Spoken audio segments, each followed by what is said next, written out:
Hi, my name's AJ Hartley. I'm a novelist, among other things. For a few years now, I've been working with Tom DeLonge and To the Stars. Uh, you may know us best from the Secret Machines series. Tom and I have done two of those novels out of the three-book series. We also have a series called Cathedrals of Glass, which I'm the sole author of and Tom presents. It's a young adult, technically, series, though it's really only young adult because the ages of the characters are teen. And like a lot of my stuff, it's kind of a hybrid, part science fiction, part horror, part psychological thriller.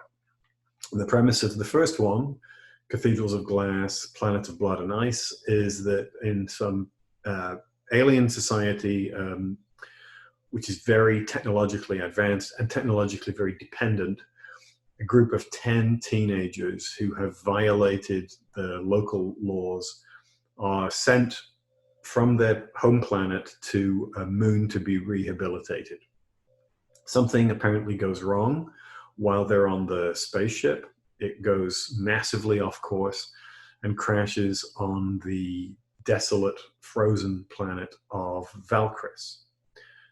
When they get there, however, they discover that the planet is not uninhabited as they had been told, and they start to discover things about themselves and about the place that they have come from, and they find that the planet is extremely dangerous, that there's something there, some sort of psychological entity or presence which is dangerous. I won't tell you too much about it in case you haven't read it, but the second book in the series is called Valkrys Wakes, and that's what we're here to talk about today. So this takes place a little while after the crash landing.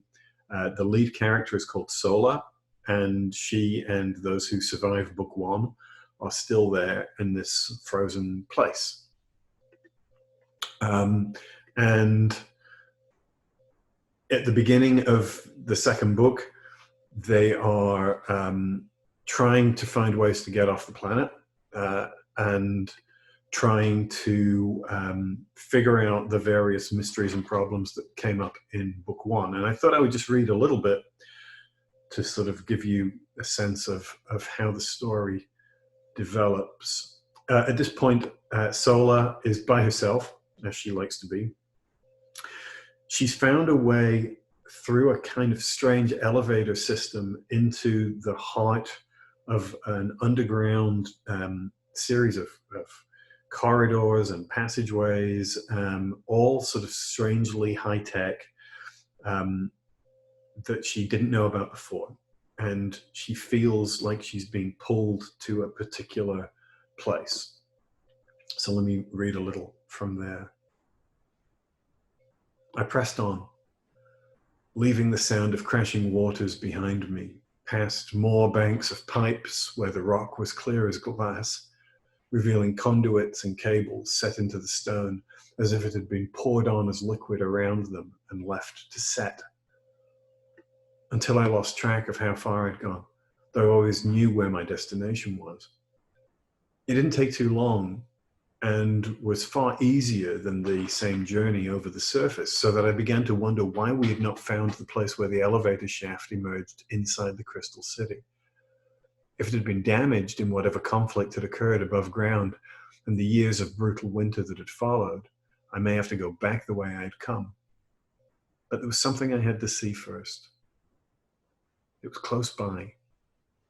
I'd glimpsed it on the screens, but I felt it more deeply in my head, like something important that I'd forgotten.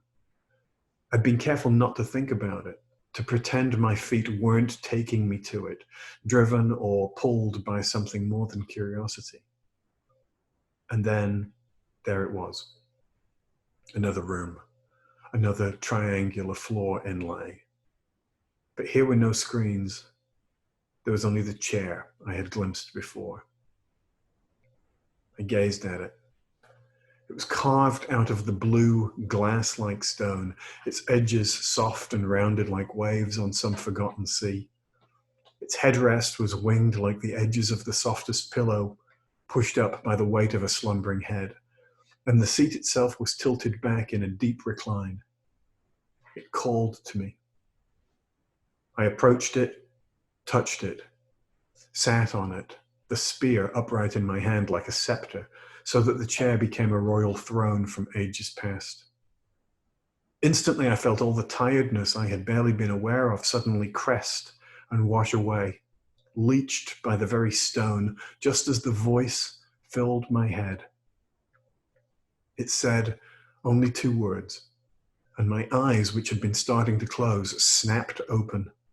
With a surge of panicked decision, I hauled myself clumsily out of the chair and fell hard on the stone floor, staring at it, my eyes swimming.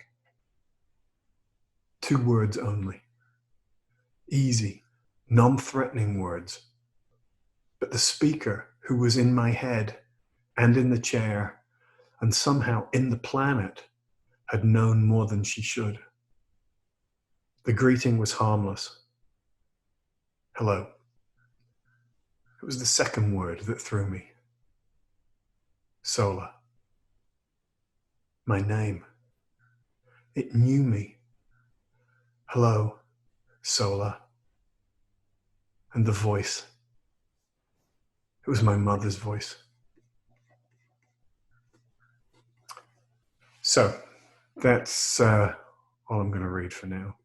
I hope you enjoyed hearing a little bit. I hope you get to check it out. And thanks for listening. Bye-bye.